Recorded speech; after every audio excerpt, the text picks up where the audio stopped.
नमस्कार, आप देख रहे हैं काल चक्र में आपके साथ पूजा राठौर शर्मा और मेरे साथ हैं प्रश्न कुंडली विशेषज्ञ पंडित सुरेश पांडे जी। पंडित जी, आपका बहुत बहुत स्वागत है। धन्यवाद। भगवान शिव की पूजा से कैसे दूर होगा आपके घर का बड़े से बड़ा वास्तु दोष? जानने के लिए देखिए काल चक्र।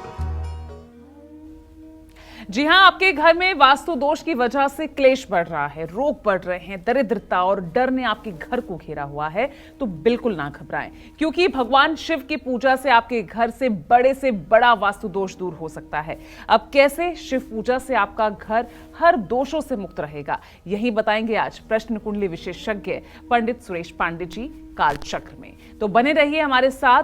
और अगर आपके मन में कोई सवाल है, हमसे बात करना चाहते हैं, सवाल पूछना चाहते हैं, तो फोन कीजिएगा। नंबर नोट कीजिए 0120-665-2411।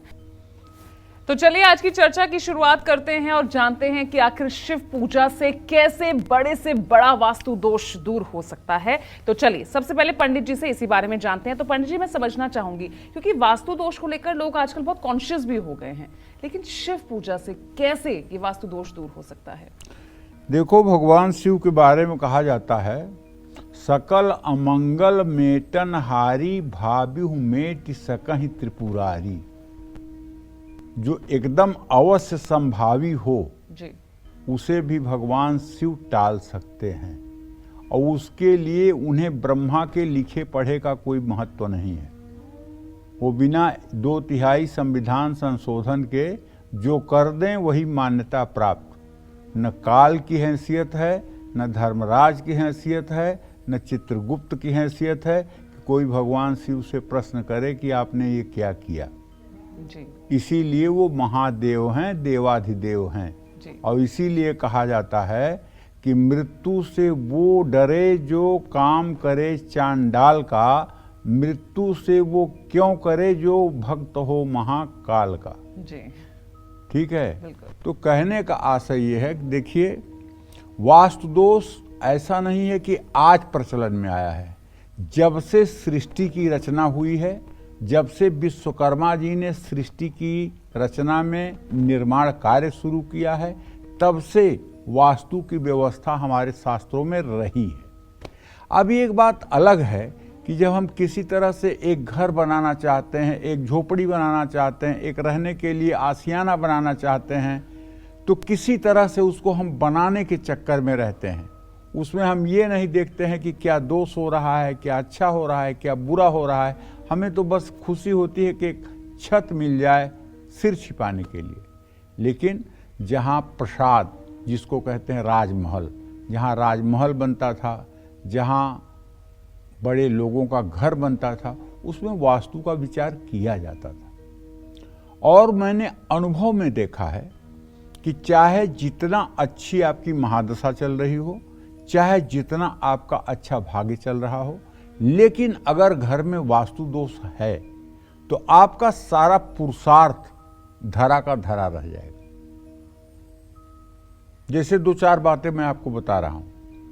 अगर आपके घर के ईशान कोण में, उत्तर पूरब के कोने में टॉयलेट है और उसका आप यूज करते हैं, तो आप अपने हृदय पर हाथ रखकर सोचिए, चाहे आप जितना कोशिश कर लें, लेकिन आपके दुखों का अंत नहीं होगा।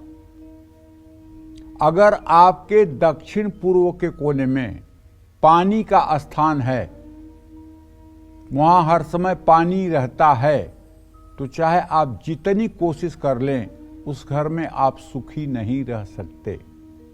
अगर आपके ईशान कोण में सीढ़ियां बनी हुई हैं, तो वो घर जितना बना होगा उसके ऊपर फिर कभी जिंदगी में नहीं बन पाएगा।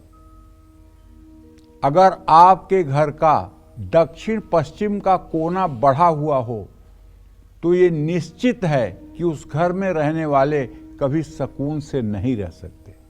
अगर आपके घर का दक्षिण और पश्चिम का हिस्सा नीचा हो और पूरब और उत्तर का हिस्सा ऊंचा हो, तो ऐसे घर में रहने वाले लोग हर समय रोग शोक से त्रसित रहेंगे। तो कहने का मतलब ये है कि देखिए, वैसे तो वास्तुदोष अनेकानेक प्रकार के होते हैं। आजकल शहरों में एक वास्तुदोष बड़ा आम प्रचलन में है, सूर्यवेध। सूर्यवेध का मतलब होता है जिस घर की लंबाई पूरब पश्चिम ज़्यादा हो और चौड़ाई उत्तर दक्षिण कम हो, उसको सूर्यवेधी घर कहते हैं। और जिन घरों की लंबाई उत्तर दक्षिण ज़्यादा हो, चौड़ाई पूरब पश्चिम कम हो, उसको चंद्रवेध कहते हैं। घर में चंद्रवेध बहुत अच्छा माना जाता है और सूर्यवेध बहुत बुरा माना जाता है। सूर्यवेध का तात्पर्य है कि सुबह से लेकर शाम तक सूरज की किरणें पूरे घर पर रहती हैं। चंद्रवेध का मतलब होता है कि सुबह के समय आधे घर पे सूर्य की किरणें होती हैं और शाम के समय आधे घर पे सूर्य की किरणें होती हैं। पूरे दिन सूर्य की किरणें घर पे नहीं खेलती हैं। तो देखिए, जिस घरों में वास्तुदोष हो वहाँ तो वास्तु शांति करवाना ही चाहिए, और हो सके तो जो वास्तुदोष है उसका तोड़ फोड़ करके उसको ठीक करवाना चाहिए। लेकिन अगर ऐसी कोई स्थिति नहीं है, आप किराए के घर में रहते हैं, आप मजबूर हैं, आप तोड़ फोड़ नहीं करवा सकते हैं और आपको उस घर में रहना भी है। मान लीजिए आपको सरकारी आवास मिला है, अब आप क्या करेंगे? ना तो आप तोड़ फोड़ करवा सकते हैं, ना तो रोज घर बदल सकते हैं। तो ऐसे में क्या करेंगे? तो ऐसे में मेरा एक आजमाया हुआ सुझाव है, एक अंगूठे के बराबर का पारे का शिवलिंग घर में लाइए। पारे का शिवलिंग कह रहा हूं, चांदी और पारा मिला करके पारे का शिवलिंग बनता है। उसकी पहचान ये है कि अगर सोने की अंगूठी भी उसको टच करा दोगे तो सोने की अंगूठी सफेद हो जाएगी। तो ऐसे में शिवलिंग पर, जो पारे का शिवलिंग है, उसका विधिवत अभिषेक करिए। जल से, दूध से, गन्ने के रस से, शहद से, दही से, घी से, इन सब चीज़ों से उसको एक थाली में रख करके शिवलिंग का अभिषेक करिए। अगर ये सारी चीज़ें अलग अलग नहीं कर सकते हैं तो जो श्रृंगी होती है, श्रृंगी मतलब सींग, गाय की सींग से शिवलिंग का अभिषेक करने का विधान है। लेकिन उसकी जगह पर इस समय चांदी और पीतल की श्रृंगी का उपयोग किया जाता है। तांबे की श्रृंगी का भी अभिषेक किया जाता है, लेकिन उससे सिर्फ जल से अभिषेक किया जाता है। तांबे की श्रृंगी में शहद नहीं डाल सकते, गन्ने का रस नहीं डाल सकते, वो मदिरा बन जाएगा। तो ऐसे में अगर अभिषेक किया जाए और आपको रुद्र सूक्त का पाठ याद है, अरे तब तो बात बन गई। और अगर नहीं आता आपको रुद्र सूक्त, तो हर समय ओम नमः शिवाय बोलते हुए आप अभिषेक करें। और अभिषेक करने के बाद जो जल थाली में इकट्ठा हो, उसमें से थोड़ा सा जल एक कटोरे में ले करके और दुर्वा घास या बेलपत्र से जो है पूरे घर में उसको छिड़क दें। और ये क्रिया हर सोमवार को करना शुरू करें। तो इससे आपके घर की नेगेटिविटी, आपके घर की काफ़ी हद तक वास्तु दोष से आपको निजात मिलेगी। ऐसा करने से घर की नकारात्मक शक्तियां भी दूर हो जाएंगी। काम में रुकावट आती है, क्लेश बहुत होता है, रोग परेशान कर रहा है, बीमारियां पीछा नहीं छोड़ रही हैं, सारा पैसा दवाई में बर्बाद हो रहा है, घर कर्ज में डूबता जा रहा है, तो अपने घर की उत्तर पूर्व दिशा में या ब्रह्म स्थान में रुद्राभिषेक कराएं। ब्रह्म स्थान उसे कहते हैं जो घर का मध्य केंद्र बिंदु होता है, तो उसे खाली रहना चाहिए। वहाँ या ईशान कोण में, उत्तर पूर्व के कोने में, वहाँ अगर रुद्राभिषेक का आयोजन कराया जाए, एक बार तो रुद्राभिषेक 3 ब्राह्मणों को बुला करके और एकादशनी रुद्राभिषेक जरूर कराना चाहिए। ये एकादशनी रुद्राभिषेक क्या है? रुद्रा अष्टाध्यायी के 11 पाठ जब किए जाते हैं तो इसको कहते हैं एकादशनी रुद्राभिषेक। और 11 पाठ से जब रुद्राभिषेक होता है तो आप जानते हैं निश्चित रूप से आपकी मनोकामना पूरी होती है, गंभीर से गंभीर बीमारियां ठीक होती हैं, और घर की उन्नति का मार्ग प्रशस्त होता है। घर परिवार पर भगवान शिव की कृपा सदैव बनी रहे, माँ लक्ष्मी का अस्थायी वास हो, इसके लिए अपने घर की पूर्व या उत्तर पश्चिम दिशा में बेल का पेड़ अगर हो सके, जगह अगर है तो लगाइए और उसमें नियमित जल चढ़ाइए। बेल के पेड़ के नीचे सुबह शाम घी का दिया जलाइए और अगर संभव है तो बेल के पेड़ के नीचे नर्मदेश्वर शिवलिंग, ये नर्मदेश्वर शिवलिंग जो है ये स्वयंभू शिवलिंग है। जबलपुर में, मध्य प्रदेश में जबलपुर जगह है, वहाँ नर्मदा नदी बहती हैं, भेड़ा घाट नाम की जगह है। वहाँ अगर नाभि बराबर जल में आप घुसेंगे और आंख बंद करके जल में जब आप डुबकी लगाएंगे तो आपके हाथ में एक शिवलिंग ऑटोमेटिक आ जाएगा और वो शिवलिंग नर्मदेश्वर शिवलिंग होता है। उसके प्राण प्रतिष्ठा की कोई ज़रूरत नहीं होती है, वो प्राण प्रतिष्ठित अपने से ही होता है। और उसे ले आकर के बढ़िया पीतल का अर्घा बनवा करके या चांदी का अर्घा बनवा करके उसमें विधिवत उसको स्थापित कर लीजिए और उसकी पूजा करिए। आपका यह जन्म और अगला जन्म और आपकी आने वाली सारी पीढ़ियां तर जाएंगी, इसमें कोई दो राय नहीं। लेकिन किसी के लाकर देने पर आप ये मत मानिए कि नर्मदेश्वर शिवलिंग है। आप स्वयं जाकर के वहाँ से नर्मदेश्वर शिवलिंग लेके आएं, जो शिव आप। और हाँ, एक बात और आप वहाँ आजमा सकते हैं, जैसे कोई शिवलिंग आपको मिला और आपको कम पसंद आ रहा है तो उसको वहीं पानी में छोड़ दीजिए और फिर थोड़ा सा पानी से 10-20 कदम दाहिने बाएं हट करके फिर डुबकी लगाइए, फिर हाथ डालिए, फिर आपको वही शिवलिंग मिलेगा जो आपने एक बार छोड़ा है। चाहे जितनी बार आप ट्राई करिए वही शिवलिंग मिलेगा।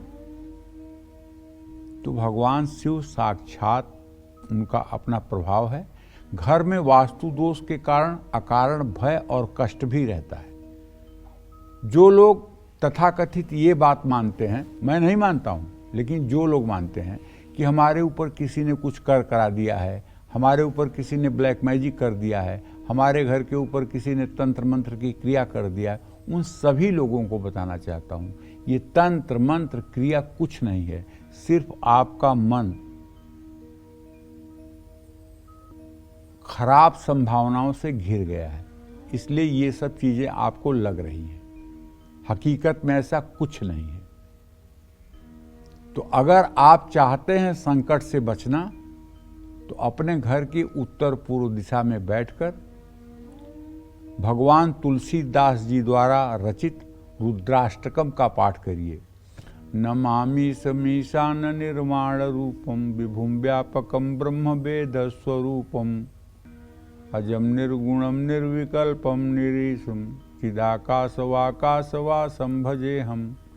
तो अगर ये उत्तरकांड में जो रुद्राष्टक गोस्वामी जी ने लिखा है, इसका रोज सस्वर सुबह शाम पाठ होने लगे तो निश्चित रूप से आधी परेशानी तो घर की अपने आप दूर हो जाएगी। किसी प्रकार का अगर भय है तो अपने घर में 40 दिनों तक आपको नियमित शिव चालीसा का पाठ सुबह शाम जरूर करना चाहिए। घर की पूर्व दिशा में अर्धनारीश्वर रूप की पूजा करने से वैवाहिक जीवन सुखी रहता है। भय से मुक्ति के लिए सोमवार को किसी भी खुले स्थान पर धतूरे का भी पौधा लगा सकते हैं, लेकिन इसको ऐसे स्थान पर न लगाएं जहां बच्चों की पहुंच हो, क्योंकि धतूरा जो है एक इतना नशीला पौधा है कि जिसका फल खा लेने के बाद फिर बहुत बुरी स्थिति हो जाती है। हाँ, ये बात दूसरी है कि भगवान शिव को धतूरे का फल चढ़ता है, लेकिन धतूरे का फल घर के अगल बगल होना नुकसानदायक भी हो जाता है, क्योंकि बच्चे अगर कौतूहल बस कभी तोड़ करके और उसको थोड़ा सा अपने मुंह में डाल लिए तो इसका परिणाम बहुत बुरा भी हो सकता है। तो इसलिए धतूरे का पेड़ घर के सन्निकट तभी लगाएं जब आप ये समझ लें कि इसका कोई दुरुपयोग नहीं करेगा। जय मां विंध्यवासिनी। चलिए अब चर्चा को आगे बढ़ाते हैं और जानते हैं कि भगवान शिव की कैसी प्रतिमा घर में लगाने से लग सकता है वास्तु दोष और बढ़ सकती हैं आपकी परेशानियां। तो आइए जानते हैं इस बारे में पंडित जी से। तो पंडित जी बताइए, भाई वास्तु दोष दूर करने के लिए तो लोग करोड़ों लाखों रुपए खर्च कर रहे हैं, लेकिन शिव आराधना से आप उस वास्तु दोष को दूर कर सकते हैं, लेकिन कौन सी प्रतिमा नहीं लगानी चाहिए पंडित जी ऐसे में? देखो पूजा, पहले ये समझो कि भगवान शिव का स्वरूप हाँ, हमारे वेदों में, हमारे शास्त्रों में क्या कहा गया है। भगवान शिव का जो स्वरूप है ना, वो संपूर्ण ब्रह्मांड का जो स्वरूप है, वही स्वरूप भगवान शिव का है। और वही ब्रह्मांड स्वरूप जो है वो शिवलिंग का है जी। शिवलिंग में कोई आकृति नहीं होती, कोई आंख नहीं होती, कोई चिन्ह नहीं होता, कुछ नहीं होता। ज्योतिर्मय तेजोमय जो ज्योतिर्लिंग प्रकट हुआ था ब्रह्मा और विष्णु के विवाद में, ब्रह्मा ने कहा कि मैं बड़ा, विष्णु ने कहा मैं बड़ा, तो तेजोमय ज्योतिर्लिंग प्रकट हुआ। और वो तेजोमय ज्योतिर्लिंग ने कहा कि ठीक है, तुम में से कौन बड़ा है, ब्रह्मदेव तुम ऊपर की तरफ जाओ और पता लगाओ कि ये अंतरिक्ष का अंत कहाँ है, और विष्णु से कहे कि तुम नीचे जाओ और पता लगाओ कि इसका अंत कहाँ है। विष्णु नीचे गए और नीचे से आकर के उन्होंने कहा कि महाराज इसका पता नहीं चला कि इसका अंत कहाँ है। ब्रह्मदेव आए थोड़ी देर बाद, बोले पता लग गया, मैंने और छोर पा लिया। कहन प्रमाण? कहन प्रमाण ये केतकी का फूल है, इसको मैं साथ लेके आया हूँ वहीं से, पूछ लीजिए। केतकी के फूल से शिव जी ने पूछा तो उसने कहा हाँ, इन्होंने और छोर का पता लगा लिया। भगवान शिव ने कहा सुनो, अब ब्रह्मदेव तुमने झूठ बोला है, तुम्हारी मृत्युलोक में पूजा नहीं होगी, मृत्युलोक में तुम्हारे मंदिर नहीं होंगे, मृत्युलोक में तुम्हारी उपासना नहीं होगी, तुम पूजा नहीं किए जाओगे, और ये केतकी का फूल तो कभी भूल करके भी हमारी पूजा में नहीं चढ़ेगी, इसलिए कि झूठी है। केतकी का फूल जो भक्त मेरे ऊपर चढ़ा देगा मैं उससे रुष्ट हो जाऊंगा। तो तब से न तो केतकी का फूल कभी आज तक शिवलिंग पर चढ़ा और न तो ब्रह्मदेव का कहीं मंदिर। एक पुष्कर में मंदिर है राजस्थान में, बाकी पूरे भारत में ढूंढ के मर जाइए, कहीं ब्रह्मा का मंदिर नहीं है, जबकि सबको बनाने वाले वही हैं। तो कहने का आशय ये है कि भगवान शिव का जो स्वरूप है वो ब्रह्मांड स्वरूप है। उनके एक रोमकूप में ऐसे अनंत ब्रह्मांड विद्यमान हैं और वो संपूर्ण ब्रह्मांड के कण कण में विराजमान है। एक आदमी गुरु दीक्षा के लिए बहुत पागल हुआ था, तो वो एक संत के पास गया, बोला कि मुझे गुरु दीक्षा चाहिए। तो कौन से भगवान की दीक्षा चाहिए? भगवान शिव की दीक्षा चाहिए। तो ठीक है, तुम चले जाओ, अमुक स्थान पर एक शिवालय है, वहाँ एक पंडित जी रहते हैं, उनसे तुम दीक्षा ले लो। वहाँ वो दीक्षा लेने पहुँच गया तो देखा तो वो पंडित जी मंदिर में सो करके अपना पैर शिवलिंग के ऊपर रखे हुए। तो उसने कहा अरे तू बड़ा नास्तिक आदमी है, शिवलिंग पर पैर रख करके सोया हुआ है, ये क्या मुझे दीक्षा देगा? बोले बाबा आप तो गलत कर रहे हैं, शिवलिंग पर पैर रख करके सोए हुए अनर्थ कर रहे हैं।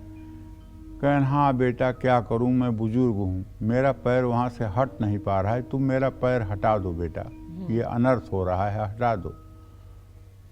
वो जवान आदमी था, तुरंत पैर उठाया और एक जगह से दूसरी जगह कर दिया, दूसरी जगह कर दिया तो वहां भी शिवलिंग, फिर तीसरी जगह किया वहां भी शिवलिंग, जहां जहां उसने पैर हटाया हर जगह शिवलिंग। उसने कहा, गुरुजी ने कहा कि बेटा ऐसी कोई जगह बता दो जहां शिवलिंग ना हो। तो इस संपूर्ण ब्रह्मांड के कण कण में शिवलिंग है, ऐसा कोई स्थान नहीं है जो शिवमय न हो। ये हमारी दृष्टि अलग है कि ये शिवलिंग है, ये शिवलिंग नहीं है।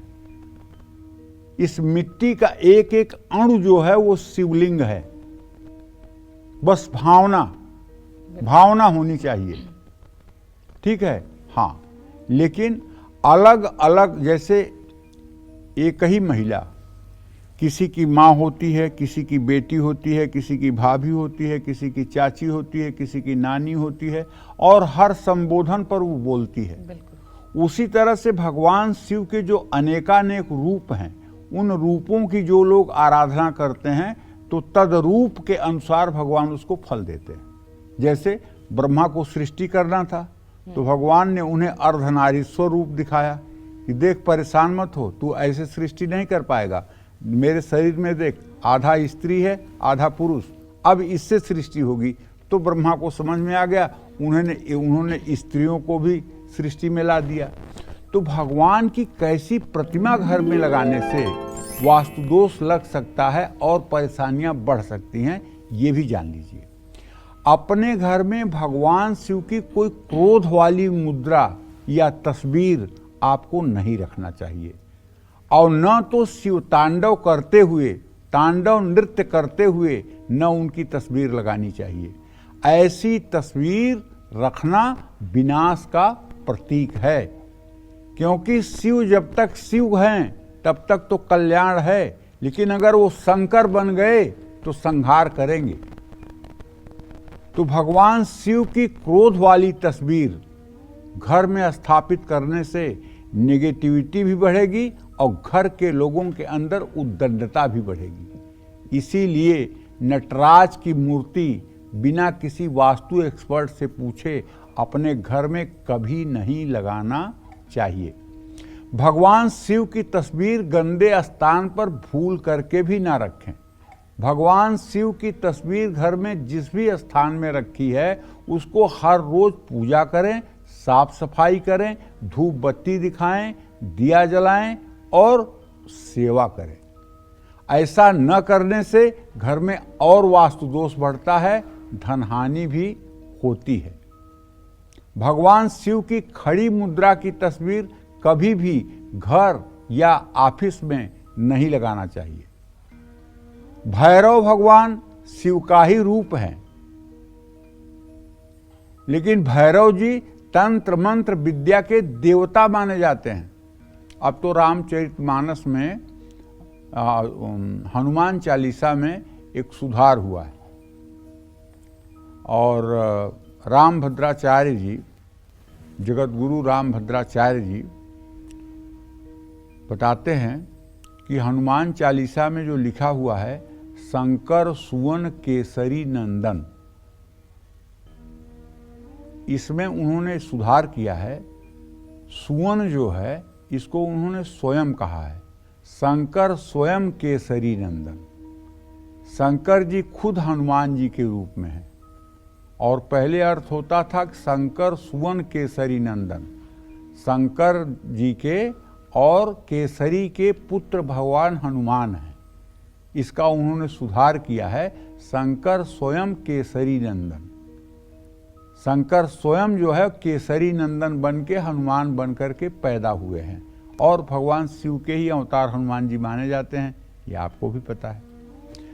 हाँ, घर के अंदर भैरव की उपासना नहीं करनी चाहिए, क्योंकि भैरव की उपासना तामसी रूप में की जाती है, और तामसी देवी देवताओं की उपासना घर में कम करना चाहिए। जय मां विंध्यवासिनी। तो देखिए, अगर आपके अपने घर में सुख शांति और समृद्धि का वास अगर आप चाहते हैं, क्लेश से मुक्ति चाहते हैं, तो भगवान शिव की कैसी तस्वीर, कैसी प्रतिमा घर में स्थापित करनी चाहिए, आइए अब इस बारे में पंडित जी से जानते हैं। तो पंडित जी बताइए, सुख शांति घर में बनी रहे, कैसी शिव जी की प्रतिमा लगानी चाहिए?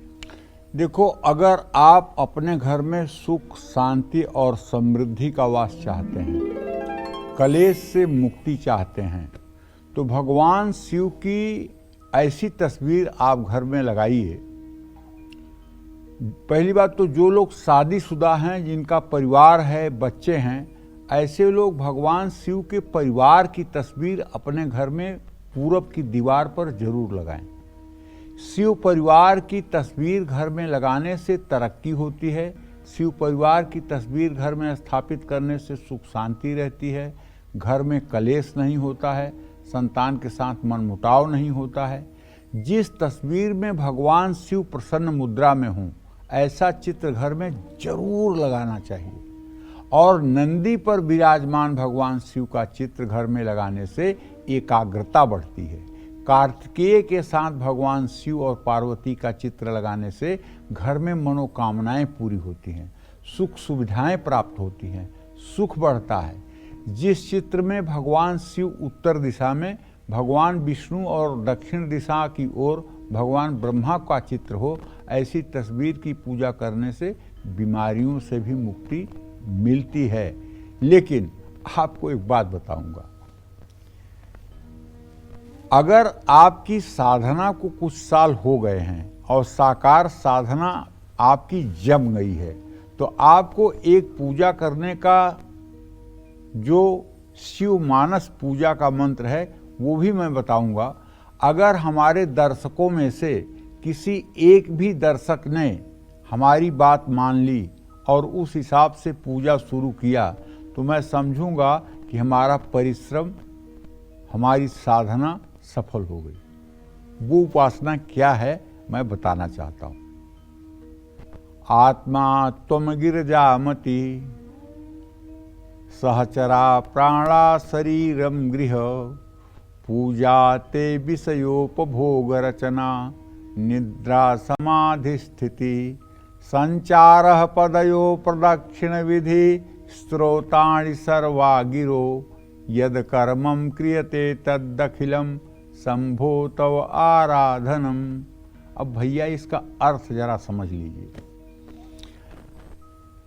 पूरब दिशा में मुंह करके बैठ जाइए, घी का दिया जला लीजिए, साफ वस्त्र, सफ़ेद रंग के वस्त्र, हल्के वस्त्र पहन करके बैठ जाइए और रुद्राक्ष की माला गले में डाल लीजिए और बाएं हाथ में दाहिना हाथ रख करके नाभि के पास और मेरुदंड को सीधा करके, ग्रीवा को, गर्दन को सीधी करके अपने मन में इस मंत्र को सोचिए। आत्मा त्वम, हे भगवान शिव आप मेरे आत्मा हो।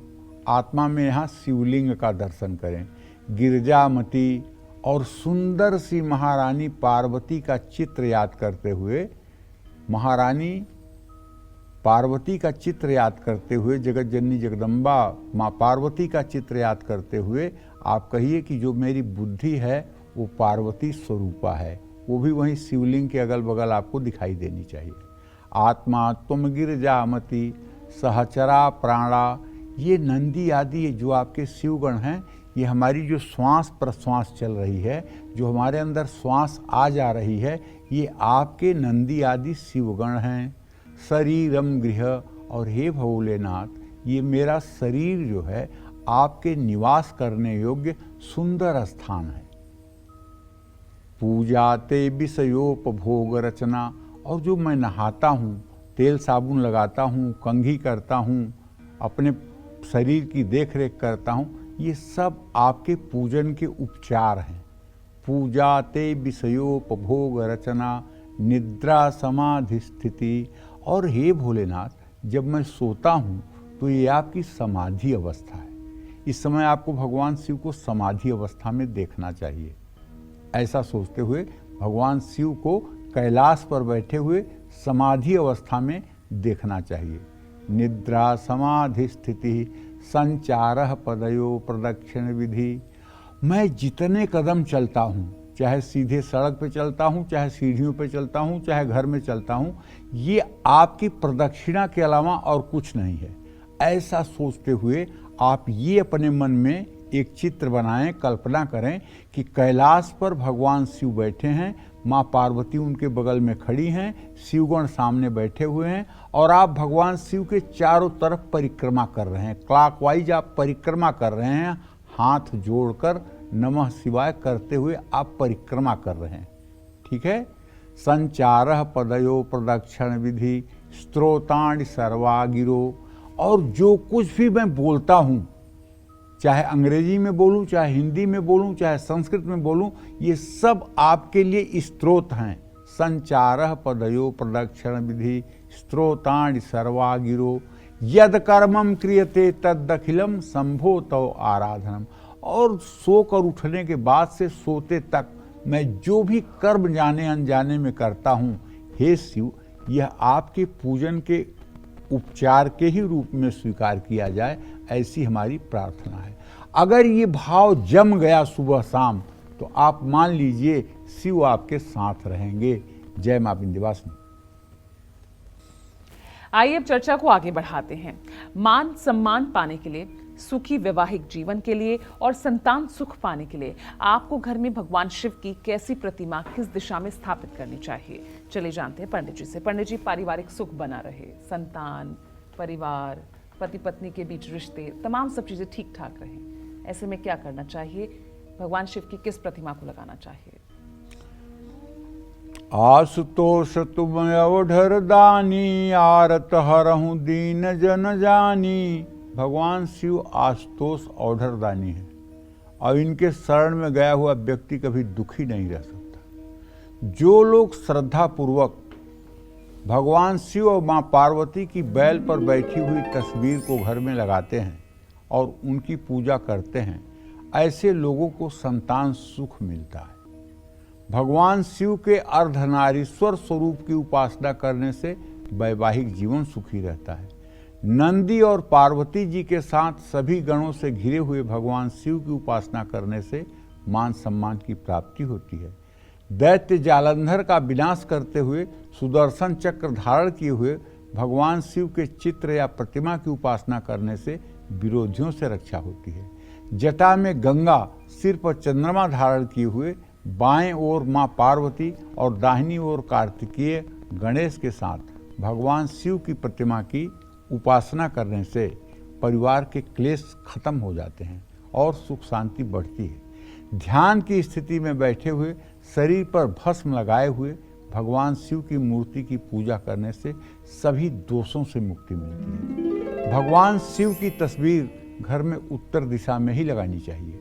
उत्तर दिशा को देवताओं की दिशा मानी जाती है और उत्तर पूरब के कोने को ईशान कोण कहा जाता है और ईशान माने भगवान शिव ही होते हैं। भगवान शिव का एक नाम ईशान भी है, ये उनकी स्पेशल दिशा है। इसीलिए वहाँ जब कोई आदमी अज्ञानतावश बाथरूम बना देता है तो उसके ऊपर दुखों का पहाड़ टूट पड़ता है।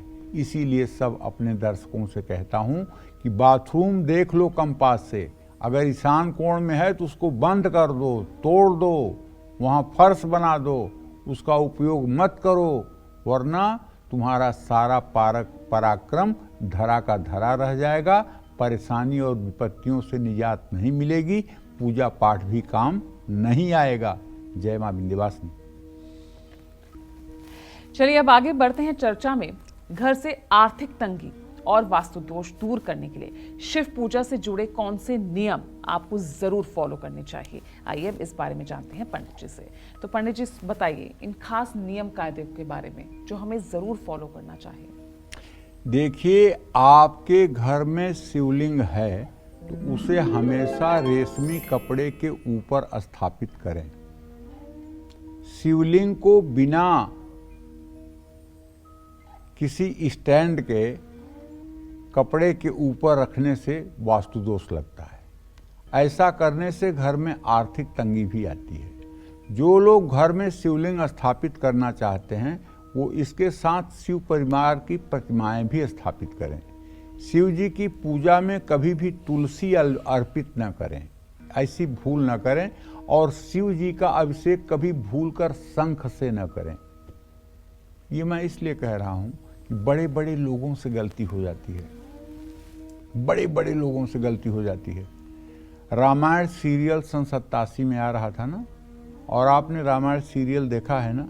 रामानंद सागर जैसा बुद्धिजीवी व्यक्ति जो धर्म के मर्मज्ञ थे, उन्होंने रामेश्वरम में जब राम को, अरुण गोविल को महादेव का अभिषेक करते हुए दिखाया है तो उसमें शंख से अभिषेक करते हुए दिखाया है। ये थोड़ी सी अज्ञानता थी, ऐसा नहीं करना चाहिए था। और कभी कभी ये होता है कि सीरियल, धारावाहिक और पिक्चरों को देख करके हम उसकी नकल करने लग जाते हैं। तो कभी भगवान शिव को शंख से अभिषेक नहीं करना चाहिए, क्योंकि भगवान शिव ने शंखचूर्ण का वध किया था, वो उनका शत्रु है और उसी के हड्डियों से शंख बना हुआ है। इसलिए शंख से कभी भी भूल करके शिव परिवार का अभिषेक नहीं करना चाहिए। तुलसी को भगवान विष्णु की पत्नी माना गया है, वो हरिप्रिया है। भगवान विष्णु के अवतारों के अलावा तुलसी किसी और देवता को, राम को अर्पित की जाती है, कृष्ण को अर्पित की जाती है, हनुमान को अर्पित की जाती है, लेकिन बाकी देवताओं को तुलसी अर्पित नहीं करनी चाहिए। घर में एक साथ 2 शिवलिंग भी नहीं स्थापित करने चाहिए। कटे फटे बेलपत्र शिवलिंग पर नहीं अर्पित करने चाहिए। अगर आपको बेलपत्र नहीं मिल रहा है तो आप चांदी के बेलपत्र बनवा लीजिए बड़े बड़े, और उस पर राम राम लिखवा लीजिए सोनार के यहाँ। और रोज आपको जब मतलब शिवलिंग पर बेलपत्र चढ़ाने की बारी आए तो सफ़ेद चंदन उस पर लगा करके और वही शिवलिंग पर आप चढ़ा दीजिए। और दूसरे दिन जब फिर पूजा करने का समय हो तो वही बेलपत्र धो करके फिर चंदन लगा करके फिर चढ़ा दीजिए। आपका वो बेलपत्र चढ़ाया हुआ माना जाएगा। लेकिन अगर आप मंदिर में चढ़ा रहे हैं तो वहाँ से उतार करके घर मत लाइएगा, तब उसे वहीं छोड़िएगा। हाँ, घर के पूजा स्थान में है तो उसका नित्य उपयोग आप कर सकते हैं। शिव पूजा में दूध, दही, पंचामृत को कांसे के बर्तन में डालकर या तांबे के बर्तन में डालकर कभी नहीं चढ़ाना चाहिए। ऐसा करने से बड़ा दोष लगता है। जय मां विंध्यवासिनी। और चलिए अब बात कर लेते हैं आज के लकी ईमेल कुंडली विजेता की। और आज के हमारे कुंडली विजेता हैं दिल्ली के रहने वाले अशोक अरोड़ा। इन्होंने ईमेल के जरिए अपने बेटे शुभ अरोड़ा के भविष्य के बारे में जानना चाहा है। तो पंडित जी, मैं आपको शुभ की डिटेल्स बता देती हूँ। इनका पूरा नाम है शुभ अरोड़ा। डेट ऑफ बर्थ है 14 दिसंबर 2006। डेट ऑफ टाइम है इनका, टाइम ऑफ बर्थ है इनका सुबह 10:12 और प्लेस ऑफ बर्थ है दिल्ली। 3 सवाल पंडित जी पूछ रहे हैं। इनका पहला सवाल है कि इनका बेटा शुभ नीट की तैयारी कर रहा है, क्या इसमें उसे सफलता मिलेगी? दूसरा सवाल है शुभ की शादी कब तक होगी? और तीसरा सवाल है कि क्या शुभ शादी के बाद विदेश में शिफ्ट हो जाएगा? देखिए, शुभ का जन्म मकर लग्न में और कन्या राशि में हुआ है। शुभ की कुंडली में ग्रहों की स्थिति इस प्रकार से है कि बुध जो है वो शत्रुगृही है, बाकी ग्रहों की स्थिति सम और मित्र की है। शुभ के विद्या भाव का स्वामी शुक्र जो है वो व्यय भाव में बैठा हुआ है। बुद्धि भाव का स्वामी शनि मृत्यु भाव में केतु के साथ बैठा हुआ है। मेहनत तो ये लड़का कर रहा है, इसमें दो राय नहीं है। सूर्य बुध मंगल गुरु की दृष्टि पंचम भाव पर है, लेकिन नीट में सरकारी कॉलेज मिल जाएगा ये असंभव है।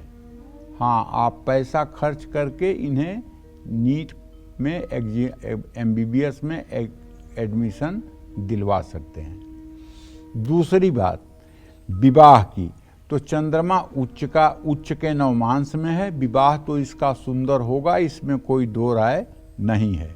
लेकिन इसके नवम भाव का स्वामी स्थिर राशि में है और इसके जन्म लग्न का स्वामी स्थिर राशि में है।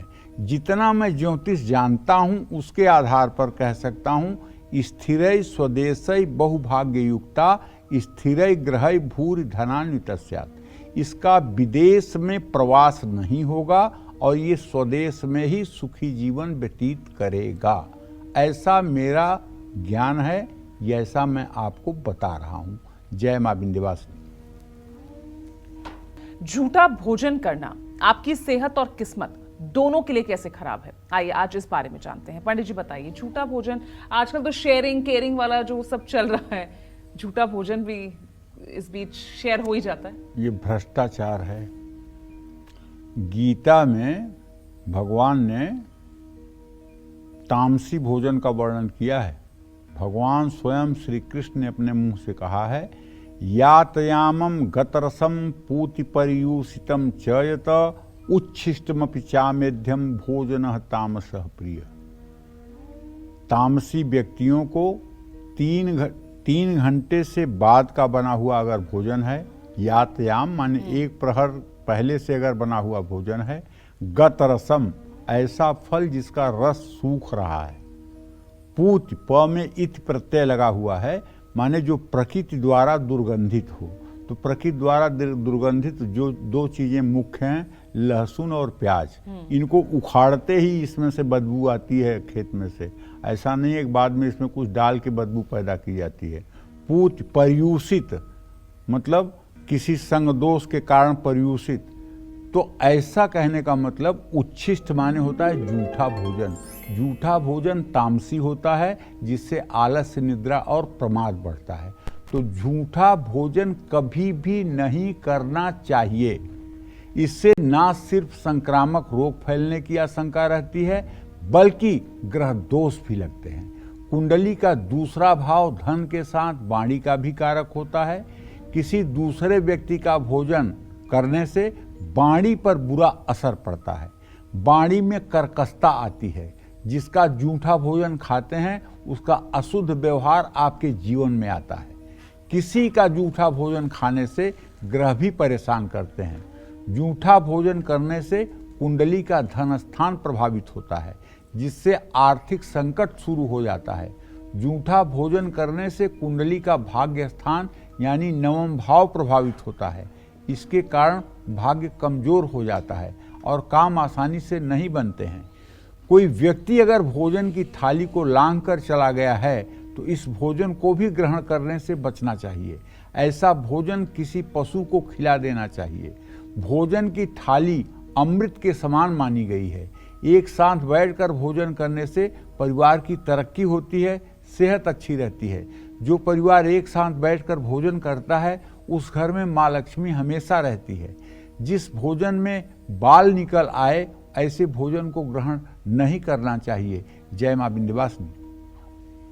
चलिए पंडित जी, बहुत बहुत धन्यवाद इतनी महत्वपूर्ण जानकारी दर्शकों को देने के लिए।